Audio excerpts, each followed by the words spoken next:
As disturbing as physical abuse of a child is, we cannot overlook other forms of child abuse, one of the most heinous being sexual abuse.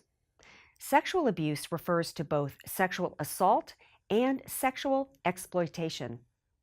According to the U.S. Department of Health and Human Services Children's Bureau, statistics published this year on child maltreatment showed 8% of the cases involved sexual abuse. Sexual assault is characterized by rape, statutory rape, incest, sodomy, lewd or lascivious acts. These are indecent acts or acts of a sexual nature upon a child, oral sex, sexual penetration, or child molestation. Also included in sexual assault is the intentional touching or fondling of the genitals or intimate parts of a child, or the clothing covering these areas, for the purposes of sexual arousal or gratification. A child does not have to be naked for a sexual assault to happen. Sexual exploitation is characterized by depicting a minor engaged in obscene acts, preparing, selling, or distributing obscene matter that depicts a minor, employing a minor to perform obscene acts, human trafficking for the purposes of pimping or child pornography. How does this happen? Children who are sexually trafficked often have parents or guardians responsible for the child's welfare who have failed to or were unable to protect the child.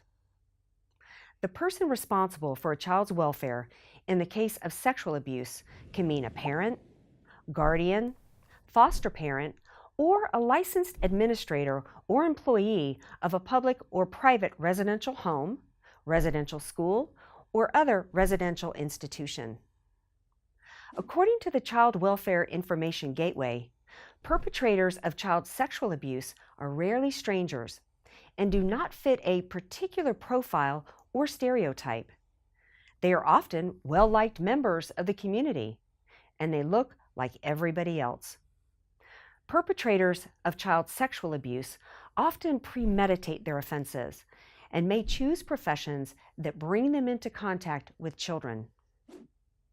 Sexual abuse often occurs without any obvious risk factors or signs. However, there are some red flags that can be identified in a child's behavior that you should be aware of.